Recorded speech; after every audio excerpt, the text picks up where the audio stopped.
quisiera empezar preguntando, a ver, ¿quién acá piensa que está es de los más liberales que hay de este grupo? ¿Quién cree? Yo soy de los más liberales de este grupo. Allá, Paco, Patilla, como le dice María. Muy bien, muy bien. Bueno, ¿y quién cree que son de los menos liberales aquí de este grupo? Hay uno, muy bien, ok. Entonces, ¿por qué este tema va a ser importante? Yo creo que en buena medida la aceptación de las ideas del liberalismo tienen que ver con qué respuesta se va a dar a este problema. Y entonces esto creo que va a ser importante tanto para aquellos que creen que son los más liberales, porque le voy a tratar de presentar argumentos para plantear y presentar este tema, y también para aquellos, y para que sean los argumentos con los cuales se dirijan a quienes son los menos liberales. Entonces vamos a tratar este tema que es de fundamental importancia, y lo vamos a tratar de hacer al principio en forma agresiva, y lo que voy a preguntar es, ¿deberíamos hacer algo por los pobres? Sí. En general, yo debo decir que todas las audiencias con las cuales me encuentro, sí, yo mismo levantaría la mano. Ahora vamos a ver un poco de qué quiere decir eso, deberíamos. Pero si dijéramos que no, bueno, ahí tal vez ahí queda la discusión y terminó. Pero si decimos que sí, y ahora voy a entrar más en detalle sobre este tema, voy a plantear de que se nos abren dos caminos distintos, y que lo pongo así en términos también un poco agresivos, diciendo que lo que nos enfrentamos es estas preguntas. ¿Con el dinero de quién vamos a hacer algo por los pobres? Y acá voy a diferenciar en dos caminos: con el dinero propio o con el dinero ajeno, de todos, en fin, como lo querramos llamar. Quiere decir que para la respuesta a esta pregunta se nos abren dos tipos de soluciones distintas. Estas que yo llamo aquí con el dinero propio van a ser aquellas que son soluciones de mercado, soluciones de tipo voluntario, mientras que aquellas en el cual incluyo el dinero de todos o de otros son aquellas que son el resultado de políticas públicas que implementa el Estado, cuya esencia es el carácter compulsivo de las políticas que implementa. Lo que separa el ámbito del Estado del ámbito de las acciones de las acciones voluntarias en el mercado es la presencia de la coerción. En esto simplemente estoy tomando la definición clásica que se hace de qué es el Estado. El Estado es el monopolio de la coerción. Es el único que puede usar la fuerza en forma legal. Cualquier otro que use la fuerza en forma legal es un criminal, un ladrón, algo de ese tipo. Bueno, entonces, debo decir que también en esta conferencia, cuando se habla del tema de la pobreza, es casi en forma automática que la gente mira al gobierno y mira al Estado. ¡Hey, hay un problema de pobreza! ¡Hey! ¿Y el Estado y el gobierno qué es lo que está haciendo? Como eso es lo que predomina, yo le voy a prestar mucho más atención primero a esta otra alternativa, a la alternativa de qué podemos hacer nosotros. Porque si no, en muchos casos es como que uno va caminando por la calle y viene la señora viejita se cae y todos miramos y decimos, ¿y el gobierno por qué no viene aquí a ayudarla? ¿Qué es lo que hace uno primero? Va y ayuda. Señora, levántese, ¿le pasó algo? ¿Qué tiene? No, nosotros decimos, no, aquí, ¿cómo que no está el gobierno aquí para ayudar? No digo que sea una posición equivocada, porque como uno paga impuestos, también tiene el derecho de exigir que con esos impuestos se haga algo. Pero la pregunta en el fondo es, ¿y uno qué hace? Y esto surge también o tal vez de plantearnos esta pregunta: ¿es moralmente obligatorio hacer algo? Bueno, no sé si será moralmente obligatorio, podríamos discutirlo mucho más, pero sí entiendo que tenemos como un sentido de responsabilidad hacia los demás. ¿Y por qué? ¿De dónde viene? Creo yo que esto viene de que el destino, digamos, que cada uno de nosotros tiene en la sociedad depende básicamente de estos tres factores: los recursos con los cuales uno llegue a este mundo, la voluntad que tenga y la suerte. Esos tres hacen que luego uno obtenga en este mundo un cierto determinado nivel de vida. Fíjense que puse esta foto aquí porque si ustedes hacen incluso una búsqueda en Google Imágenes y ponen pobreza, le va a salir sobre todo fotos de niños. ¿Y por qué? Bueno, porque uno con los niños se pregunta, ¿qué culpa tiene? Es decir, fíjense, si uno se toma a un señor mayor y uno le puede decir, bueno, tiene su responsabilidad. ¿Qué hiciste de tu vida? Se te presentaron distintas oportunidades, las tomaste, las aprovechaste, te quedaste en el bar jugando al mus y nunca hiciste nada. En fin, uno puede evaluar y discutir con una persona mayor. Pero ¿qué le puede decir un niño? ¿Qué responsabilidad tiene? Entonces de ahí que yo creo que nosotros veamos que en esos casos, bueno, entendemos que hay una responsabilidad y queremos hacer algo al respecto. Entonces, debo decir que esta preocupación viene de hace mucho y que está llena de falacias el tema de la pobreza. Voy a citar algunas nada más. Todas dan vuelta alrededor de lo mismo y presento nada más que aquí a tres autores.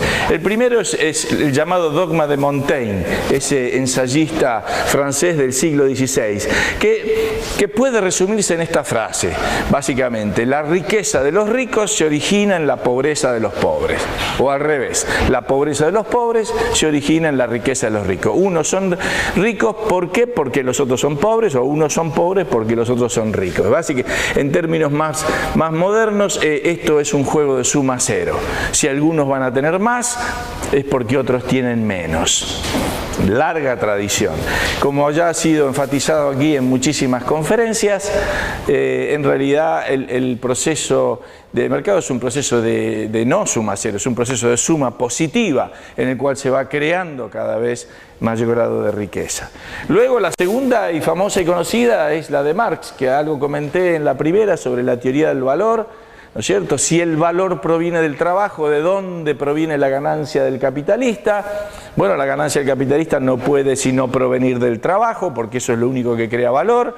Por lo tanto, la ganancia del capitalista es la plusvalía que el capitalista extrae del trabajador y por lo tanto hay que hacer la revolución y todo, expropiar a los expropiadores y todo lo demás. De nuevo, ya comenté en ese momento que la teoría objetiva del valor trabajo cae y se derrumba allá por la década de 1870, empezando con Karl Menger, precisamente el fundador de la escuela austríaca, y otros autores, y que demuestran la falsedad de este argumento. El trabajo no es la fuente del valor, sino que al contrario recibe valor y se valoriza por las demandas y las preferencias de los consumidores. Y por último voy a citar como falacia de este tipo a un liberal, John Stuart Mill, clásico liberal del siglo XIX, quien en su trabajo de economía política plantea una idea según la cual la producción y la distribución son dos actividades que están separadas. Tiene una frase allí famosa que Hayek comenta y critica en un artículo, en el cual dice, bueno, una vez que la sociedad ya ha producido, ahora puede decidir cómo eso se va a distribuir. Es decir, está queriendo señalar como si fueran dos procesos separados, uno el de la producción y otro el de la distribución. Y eso es un error absoluto. No están en nada separados. Uno está unido al otro, porque uno produce en espera de una determinada distribución. Tomemos de nuevo, y ustedes saben que yo tengo colección de estos ejemplos estúpidos para dar en las clases a los chicos y que quede claro y sea sencillo, pero supongamos que ustedes van a un primer empleo y terminan su primer mes de trabajo y le dicen, bueno, mire, pase aquí por esta ventana aquí, le van a dar su cheque. Y uno va a buscar el cheque y le dice, bueno, por ahora pase por esta otra ventana y entréguelo. Como, sí, porque lo tiene que entregar porque lo vamos a redistribuir. Digo, la pregunta es, ¿al mes siguiente voy a trabajar? Bueno, no voy a producir. Primero voy a esperar a ver qué es lo que me toca de esa redistribución, pero no voy a ir a producir. ¿Para qué? Para que después me lo saquen todo. Si van a redistribuir lo que yo produzco, mira, no te creas que voy a seguir produciendo lo que pensaba producir. Entonces, Mill introduce esta separación entre producción y distribución que no es real. Bueno, entonces como vemos esto además lleva luego a la confusión, digamos, en la discusión de este tema entre pobreza y distribución. Muchas veces cuando se está hablando y se está discutiendo acerca de la pobreza, en realidad se está discutiendo sobre la distribución. Y la verdad es que son dos temas separados y diferentes. Una cosa es la pobreza, otra cosa es la distribución de ingresos. Como vamos a ver ahora con un ejemplo de nuevo que ya muchos conocen aquí y no lo he cambiado todavía, pero en algún momento cambiaré. Bueno, esto es lo que normalmente se llama o se muestra como una distribución del ingreso. Entonces esto es lo que se evalúa muchas veces, pero la verdad es que el mundo ha ido evolucionando desde una preocupación por la pobreza a una preocupación por la distribución, y esto incluso se ve en la forma en la cual se hacen las estadísticas de la pobreza. Porque si ustedes miran, por ejemplo, la estadística de la pobreza, empiezan a realizarse en Inglaterra, y eran estadísticas de pobreza absoluta. ¿Qué es la pobreza absoluta? Bueno, se mide de esta manera. Primero se define cuál es una cantidad de bienes y servicios que mínimamente tendría una persona para vivir como estimamos que sea mínimamente necesario. ¿Cuál es la canasta de bienes? Y una vez que se define esa canasta de bienes y servicios, se busca sus precios y sus valores, y entonces se dice, para comprar esta canasta de bienes hacen falta, digamos, 800 euros, 500 euros, lo que sea. Eso define el límite de la canasta mínima, y entonces todo el que tiene un ingreso por debajo de esto es pobre. No alcanza a ese mínimo de bienes y servicios. Sin embargo, la visión acerca de la pobreza ha cambiado, y sobre todo en los países desarrollados, hacia una visión que en realidad es más bien relativa, y que trata de medir cuál es la cantidad de gente que se encuentra en relación, en el último decil o quintil, digamos, en relación al ingreso medio. Cosa que nunca va a desaparecer, porque hagamos cualquier distribución del ingreso que hagamos, siempre va a haber algún 10% que esté abajo de todo, algo como lo que me ha mencionado Juan Ramón anteriormente. Entonces, curiosamente, la pobreza no desaparece nunca, y si uno va a ver las estadísticas, la evolución de las estadísticas de pobreza en Inglaterra, por ejemplo, se encuentra vamos a ver ahora también eso, ¿no? 1800 la cantidad de pobres, 80%. 1900 la cantidad de pobres, 40%. 1950 la cantidad de pobres, 10%. 1970 la cantidad de pobres, 2%. 1990 cantidad de pobres, 17%. ¿Qué pasó en Inglaterra? ¿La guerra ya había pasado antes? ¿Hubo alguna catástrofe? ¿Qué ocurrió? Nada, cambiamos la forma de medir. Ahora la medimos así en forma relativa, entonces ahora siempre va a haber pobres, siempre vamos a tener pobres entre nosotros, si esa es la forma en la cual lo vamos a medir. Esto además viene detrás de una cuestión más filosófica, diría, que ha cambiado, y esto es anterior, el concepto de derecho. Es decir, la visión clásica de los derechos es una visión negativa. La palabra suena mal, pero se puede entender. Es una visión por la cual el derecho todo derecho implica una responsabilidad también, y una responsabilidad de los demás de no violar este derecho, ¿no es cierto?, de respetar este derecho. Una visión negativa de los derechos es una en la cual no impone en los demás ninguna obligación de hacer nada. Simplemente tienen que evitar interferir en mi derecho. Por eso se dice es una visión negativa de los derechos. No tienen que hacer nada, simplemente no interfieran con mi derecho a caminar por aquí y nada de eso. Esto ha evolucionado a partir del siglo XIX y con fuerza en el siglo XX hacia una visión positiva de los derechos, que es, bueno, que es así, implica y exige en definitiva que los demás tienen que hacer algo. De nuevo, para que se entienda esto, pongo un ejemplo. La visión clásica, según la visión clásica, hay un derecho al trabajo, que implica un derecho a trabajar, o un derecho a no trabajar, si quiero. Pero nadie puede, si yo quiero trabajar, nadie puede impedirme que yo trabaje. Esa es la visión negativa del derecho, que rota hacia una visión positiva, planteado ahora como un derecho a un trabajo. No es solamente que yo tengo derecho a trabajar, me tienen que dar un trabajo.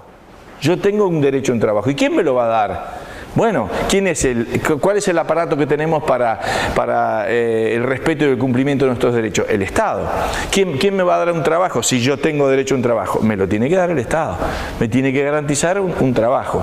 Entonces esto cambia la definición de los derechos, cambia la definición de las funciones del Estado y surge eso que llamamos ahora el Estado benefactor, que es un Estado en el cual no solamente antes se limitaba a respetar el derecho de propiedad y el cumplimiento de los contratos, y pasa a ser ahora un Estado que reparte, ¿no? Toma de aquí para dar allá. Y ese derecho que algunos tienen de tener un trabajo se convierte en la obligación de otros de darles ese trabajo.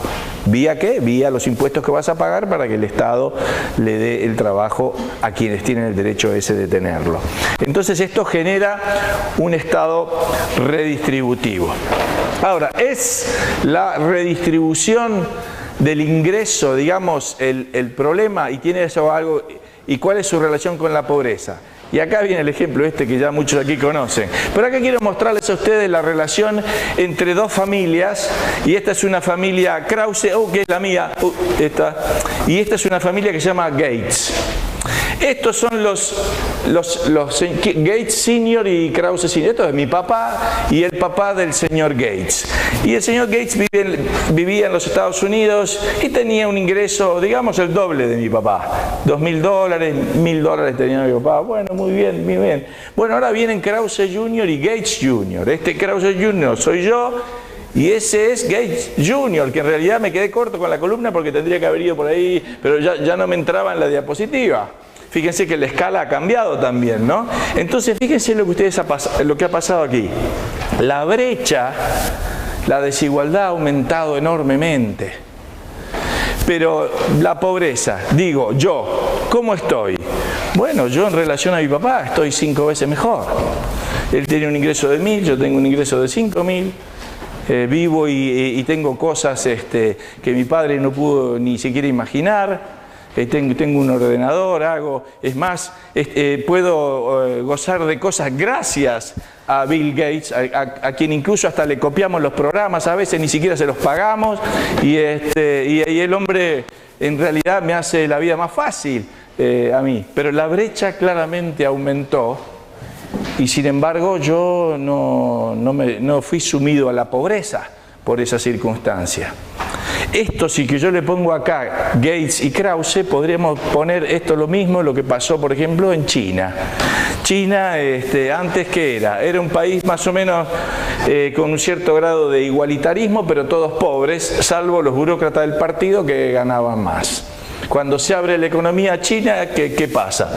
Ocurre eso.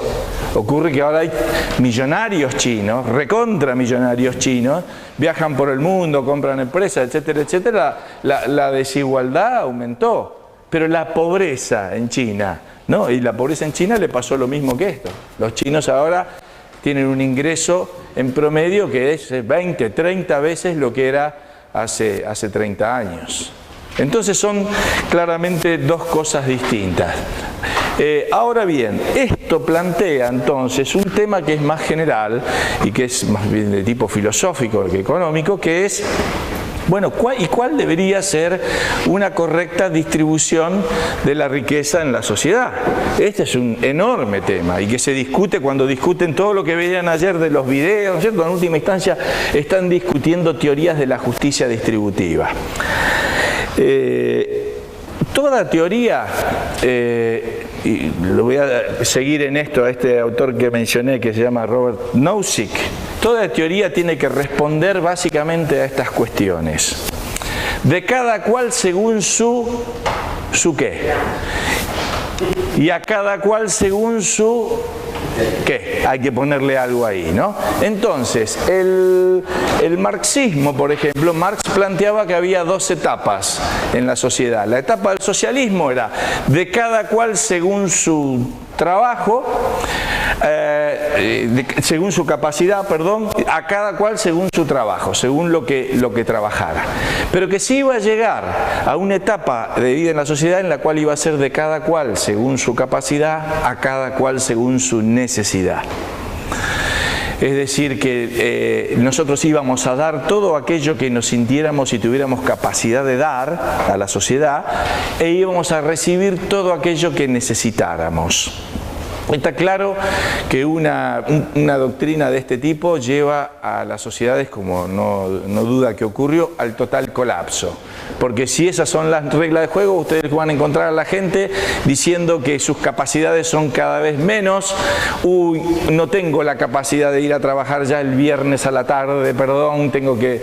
En fin, y las necesidades son cada vez mayores. Ahora necesito un buen coche, necesito unas vacaciones en Lanzarote, en fin, las necesidades cada vez me van aumentando más. Y no es de extrañar entonces de que ese fuera un principio que llevara a esas sociedades al fracaso más absoluto. En verdad ese tipo de justicia, digamos, terminó siendo así. Aquí le traje dos frases que se solían usar.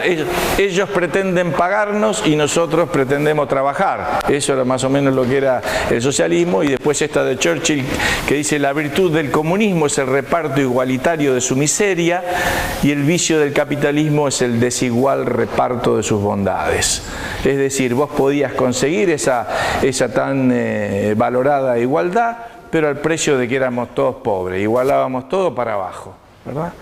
Entonces, es más, esto llevado al extremo, y esto lo habrán visto por allí en algún lado, te lleva a esta es la redistribución total que propone el comunismo, ¿no? Esta es un gran experimento social, la misma península, la misma gente, la misma cultura, el mismo idioma, la misma historia.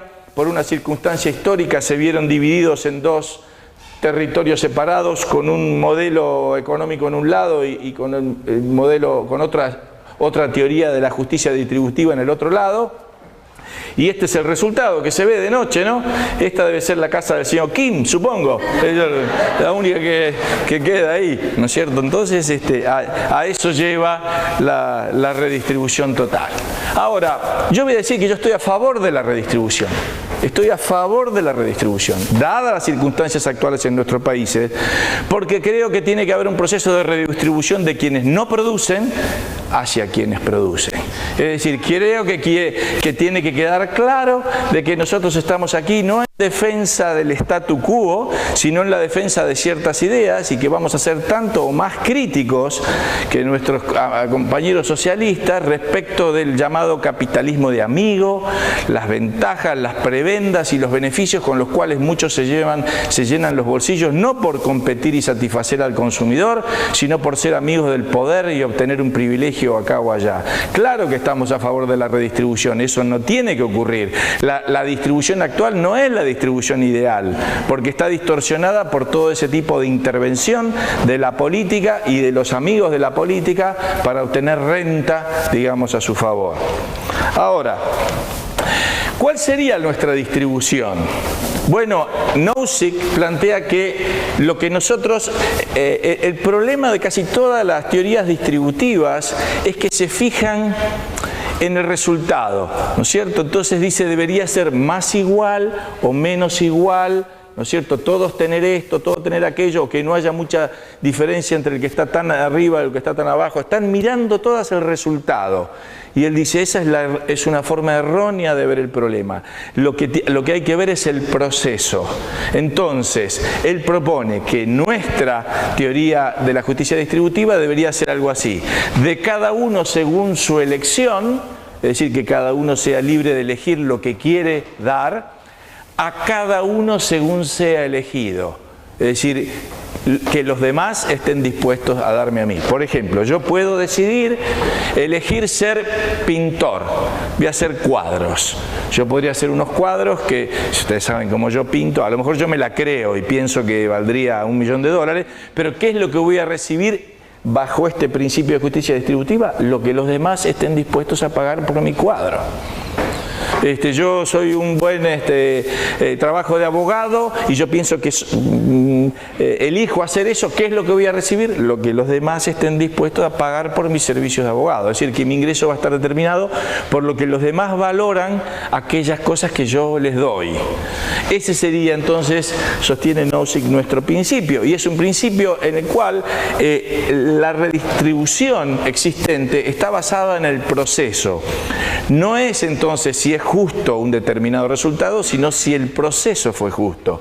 Y si el proceso fue uno en el cual no se violó derechos de nadie, ¿por qué la distribución va a ser injusta? Entonces pone un ejemplo con un basquetbolista de allá de Estados Unidos en la década de los 70, que como ya nos olvidamos de él, yo lo modernicé y lo puse a Messi ahora, ¿no? Entonces él pone este ejemplo, dice, supongamos una sociedad absolutamente igualitaria como la quieren los más igualitaristas, todos tenemos el mismo ingreso. Y de pronto aparece Messi, ¿no es cierto? Y nosotros, claro, lo vemos, ahí empieza, ¿no? Lo vemos ahí con la pelotita, lo vemos jugar y decimos, este lo quiero yo para mi equipo. Y de pronto vienen unos señores, digamos que se llamen Barça, para decir algo, y estos señores dicen, mire, nosotros no queremos que usted trabaje para aquí, para nuestro club. Y el padre de Messi dice, bueno, estaríamos perfectamente de acuerdo, pero como yo veo que mi hijo aquí es muy, muy bueno, yo les sugeriría a ustedes hacer este trato. Miren, yo entiendo que porque mi hijo juegue aquí va a venir más gente a ver estos partidos. Entonces yo simplemente lo que quiero es el 50% de los nuevos socios que ustedes tengan a partir de que mi hijo juegue aquí. Yo no estoy pidiendo nada de lo que ustedes ya tienen, simplemente 50% de la nueva recaudación que ustedes tengan. Y quiero entonces que en ese caso la gente que venga sepa y entre allí y diga, acá hay una caja en la cual ponen para el club y otra caja en la cual ponen para Messi. Y así entran y ven el partido. Bueno, el Barça dice, bueno, si eso se va a dar así, a mí me conviene, listo, está bien. Es un acuerdo voluntario, firmamos un contrato, los dos pensamos que vamos a estar mejor. Empieza la liga, gana la Champions League, gana la otra, la Recopa y la Recontracopa y qué sé yo. Y al final del año, ¿qué ocurrió después de todo este proceso? La igualdad no existe más, porque ahora Messi se lleva el contenido de esta caja todos los domingos y ahora tiene muchísimo más dinero que el resto de nosotros que seguimos igual. Entonces, la pregunta ¿es eso injusto? ¿Los derechos de quién se violaron? Digamos, el resultado es desparejo, el resultado es desigual, pero es injusto. Yo puedo decir que es injusto.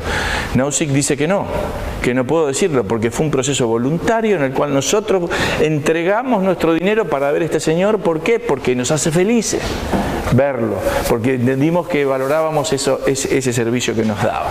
Entonces, que lo más importante cuando hablamos de la riqueza es cómo lo consiguió, no cuánto tiene, ¿no es cierto? Bueno, ahora,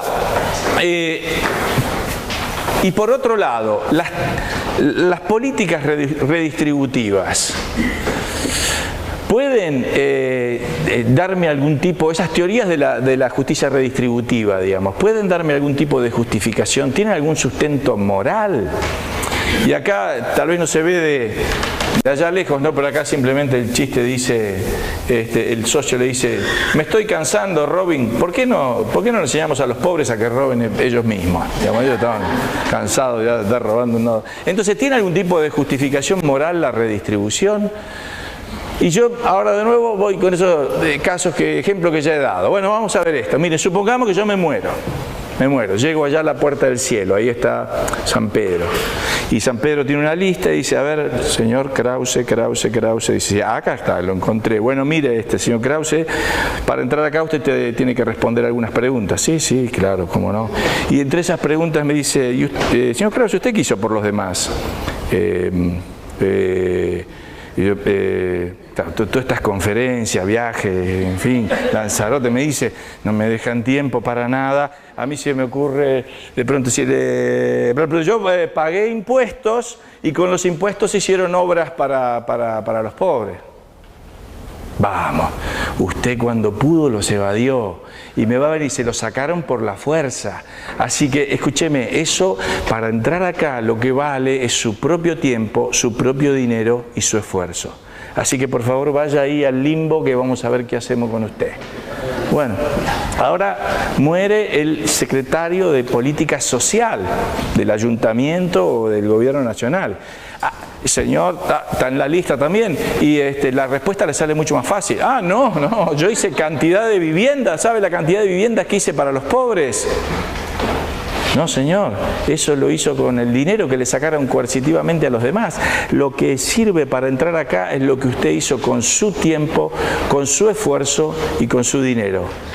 Vaya al limbo, que hay otro esperando, vamos a ver qué hacemos con ustedes dos. Pero el punto es que ninguno de los dos entra con ese tipo de justificación. No podemos ofrecer esa justificación como un argumento moral que nos va a abrir, en este caso, la puerta del cielo.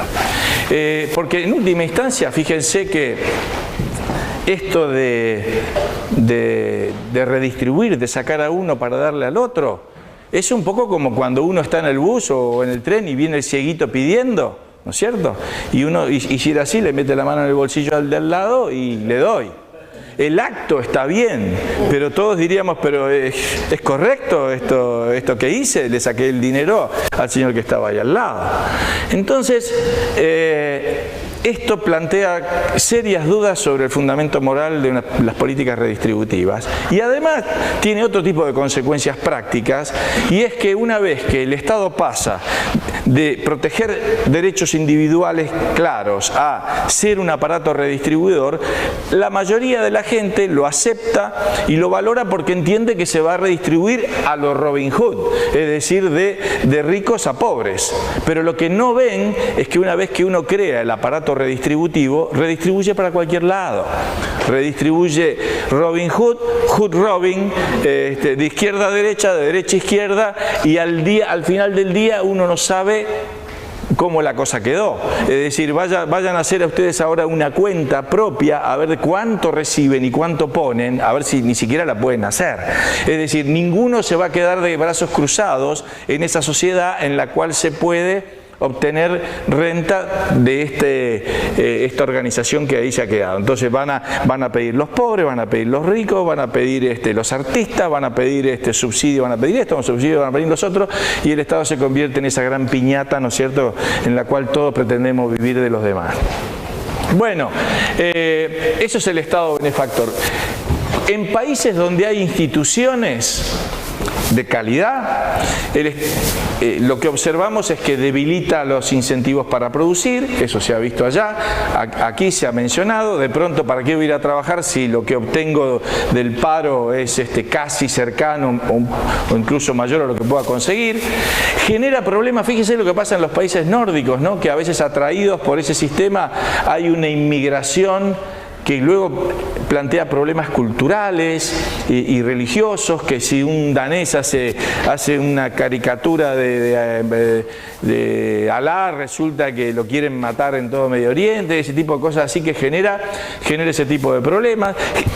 Hay casos claros investigados de ruptura familiar. Por ejemplo, hay un programa en los Estados Unidos que le daban subsidios a las mujeres solteras o mujeres solas con hijos, así se llamaba, Aid for Families with Dependent Children. Eran mujeres con con hijos. Y la investigación que mostró después, que el subsidio lo que hacía era multiplicar la cantidad de mujeres solas con hijos, porque los maridos se iban sin ningún tipo de remordimiento. Bueno, si me voy yo, te dan el subsidio, es hasta mejor que yo me vaya, porque el subsidio era más de lo que obtenías cuando yo estaba acá y algo trabajaba. Así que peor.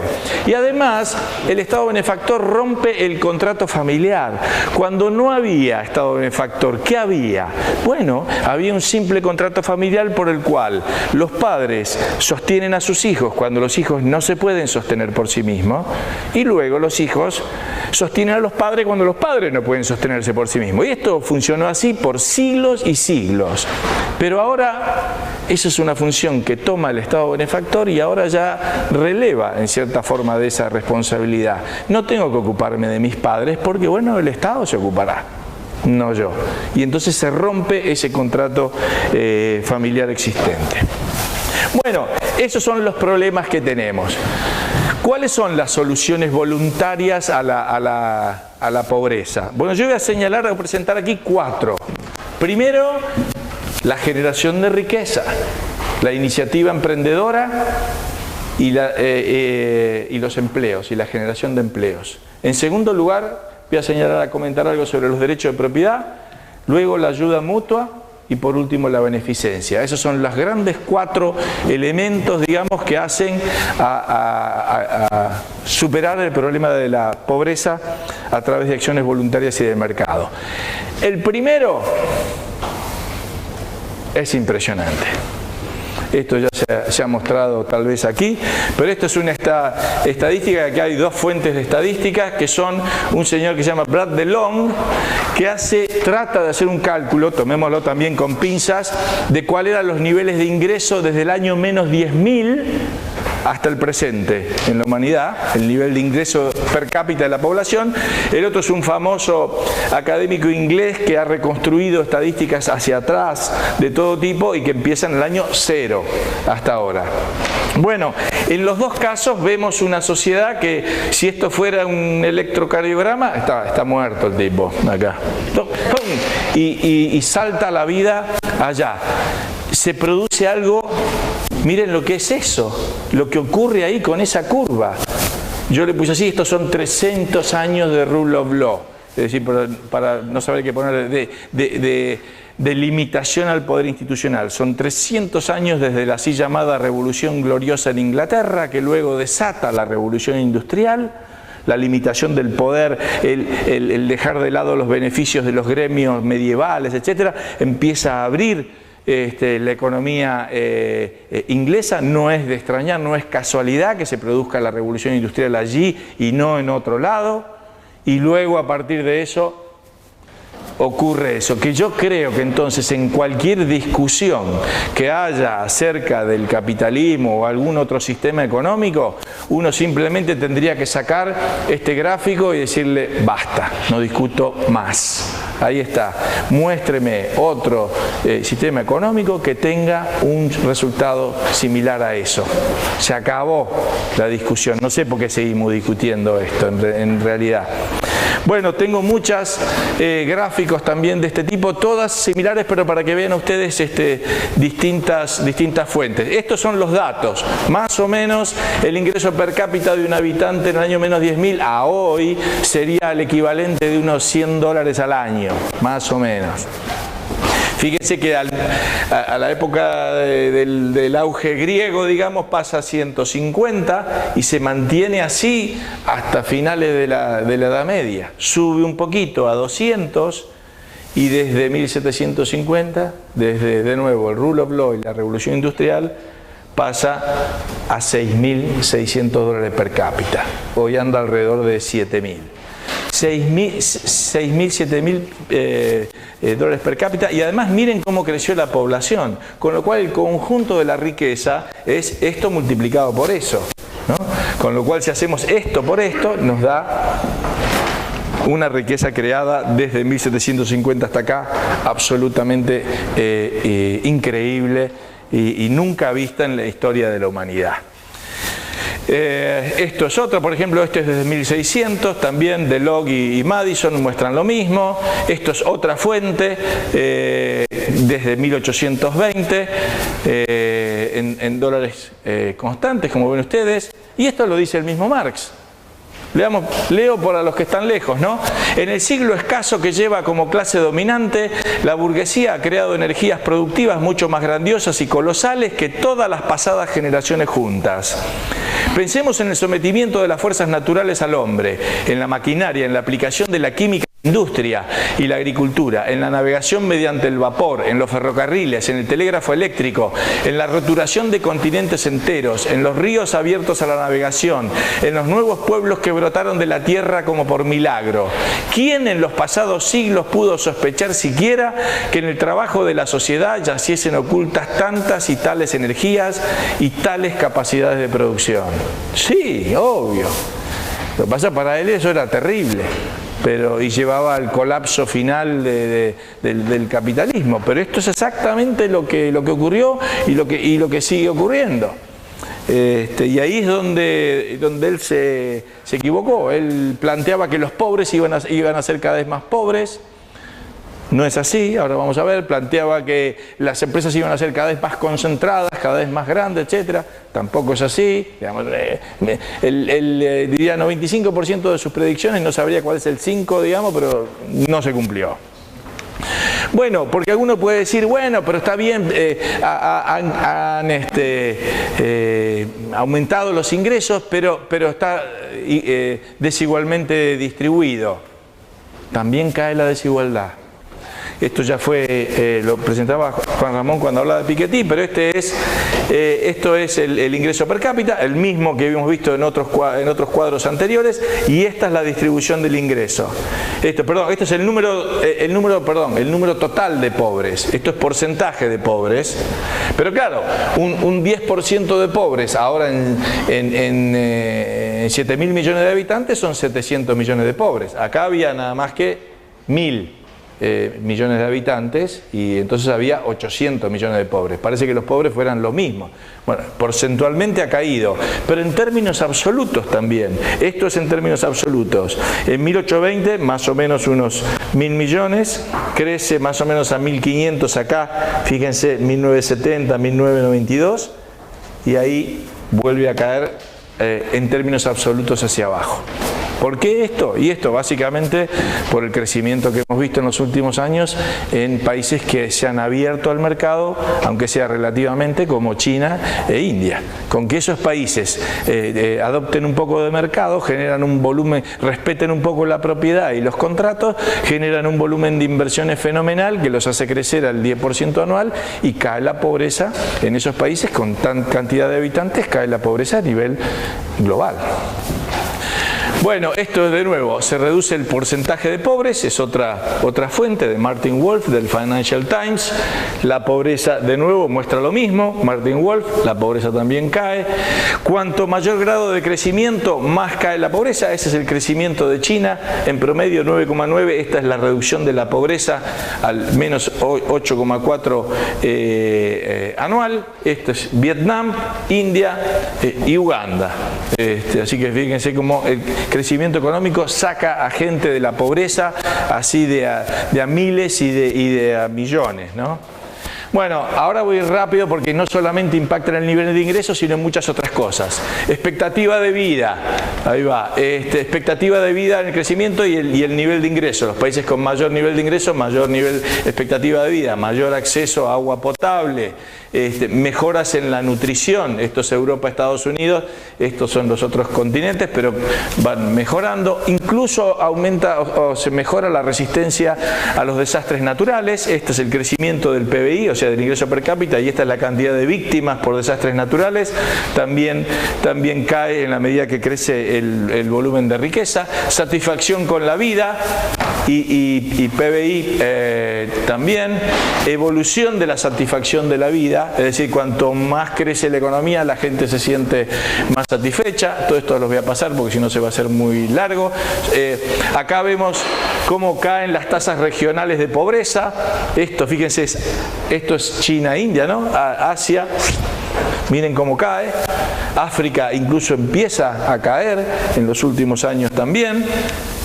Esto de nuevo por región, esto es lo de Asia, un dólar por día es lo que ha caído entonces en los últimos años, desde 1970. Esto es la medida que quieran, $1 por día, $2 por día, $3 por día, 5, 7,5 o 10, como han venido cayendo en el periodo de 1970 a 2010. E incluso cómo ha ido cambiando la distribución del ingreso en los últimos años. Estas son las curvas, tipo curva de Gauss, digamos, de distribución del ingreso. Estas eran las distribuciones del ingreso en el año 1970, estas son las del 2006. Como ven ustedes, el crecimiento económico ha hecho que la columna, en todos los casos, se vaya más al medio. Es decir, es el fenómeno que estamos viendo ahora. Vemos un fenómeno de creciente expansión, empieza a haber una clase media global. Y ustedes lo deben ver acá porque empiezan a ver turistas que antes no veían, ¿no? Estos turistas chinos, rusos, en fin, ¿dónde están? Estos no venían antes acá, ahora empiezan a aparecer. La próxima hora va a ser turistas africanos, no digo emigrantes que vienen en barcos, no, ahora van a venir turistas que entran por el aeropuerto en algún momento y se empieza a generar eso. Bueno, acá de nuevo cómo ha ido evolucionando la distribución del ingreso hacia allá. La evolución del PBI global y del PBI chino, para que veamos la relación que hay en el impacto en eso.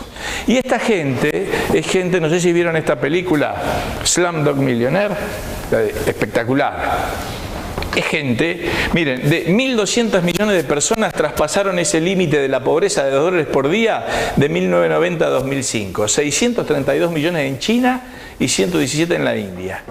Y es gente, como muestra un poco esa película, que no reclama derechos, que no pide planes sociales y que no pide que lo vengan a salvar. Lo único que hace es aprovechar las oportunidades que se le presentan.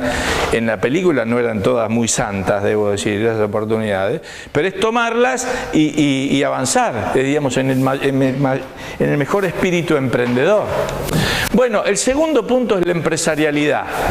Digamos, es la capacidad de poder crear un emprendimiento y de poder sostenerme por mí mismo y yo de generar trabajo. Pero fíjense lo que ocurre. Hay un indicador muy interesante que se llama Haciendo Negocios, que hace el Banco Mundial y que mide la cantidad de trámites que hay que hacer para tener un negocio legalmente establecido. Entonces fíjense lo que ocurre. Nueva Zelanda, un trámite que se hace en un día. Y yo ya tengo mi negocio legalmente establecido. Algunos países de América Latina no está mal. Panamá, 6 trámites en 7 días. Chile, 7 trámites en 8 días. Uruguay, 5 trámites en 7 días. Haití, 12 trámites, 105 días hábiles. Y ese es el país más pobre de América Latina. Ahora se preguntan por qué es el país más pobre de América Latina. Si vos vas a someter a tu población a ese proceso, está claro que le está cerrando la principal puerta para progresar.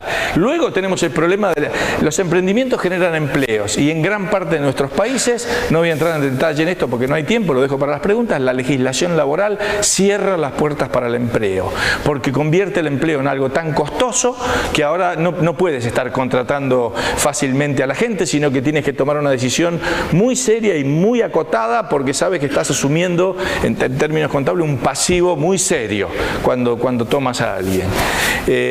Bueno, luego el segundo punto en realidad era el de los derechos de propiedad. Gran parte de los pobres en el mundo no tienen un derecho de propiedad formalmente establecido en el único activo importante que poseen, que es su casita, su vivienda.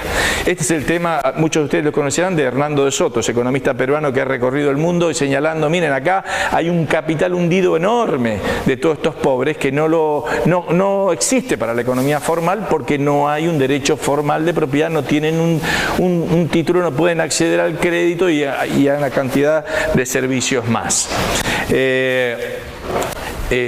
se plantea también de que los mercados además no pueden abastecer a los pobres, y quiero señalar a ustedes, muchos de nuevo lo conocerán, pero sino que lo hagan, que es el trabajo que ha hecho James Tooley sobre la enseñanza privada y las escuelas privadas en los peores barrios del planeta, los más pobres. Él va y se mete en Lagos, Nigeria, y ¿qué encuentra? Escuelas privadas ofreciéndole servicios a los pobres, cuando la visión tradicional es de que no, eso, como el mercado no lo brinda, el Estado tiene que brindar educación, salud, etcétera. No, eso él lo encuentra en los peores barrios que ustedes puedan imaginar. Bueno, luego viene la ayuda mutua. Y acá debo decir, ustedes desde ya que no recuerdan esto, pero en nuestros países tienen muchísima vinculación con España. Cuando llegaban los inmigrantes, se había roto el contrato familiar.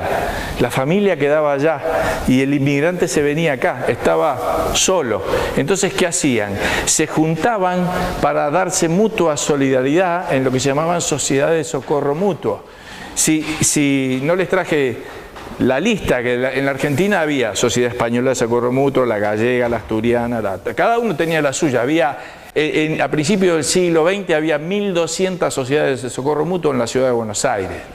Todas en general por grupos de inmigrantes, y que lo que hacían funcionaba como una especie de seguro solidario. Nos dábamos servicios, todo lo que ahora ustedes le ven del Estado benefactor. Nos dábamos servicios de salud, había un médico de la mutual que venía a verme si yo estaba enfermo, había seguro de desempleo, daban educación, pagaban los gastos de sepelio, un subsidio para la viuda, todo eso hacían las sociedades de socorro mutuo. Todo eso fue reemplazado luego y tomado por el Estado benefactor y populista en nuestro caso. Pero eso era una clara, digamos, acción voluntaria y solidaria entre la gente, que se unía simplemente para compartir el riesgo. Era como un seguro. Algunas de estas cosas te pueden pasar, nos juntamos y nos cubrimos mutuamente. Bueno, otra clase moderna, si ustedes quieren, de socorro mutuo, son las remesas.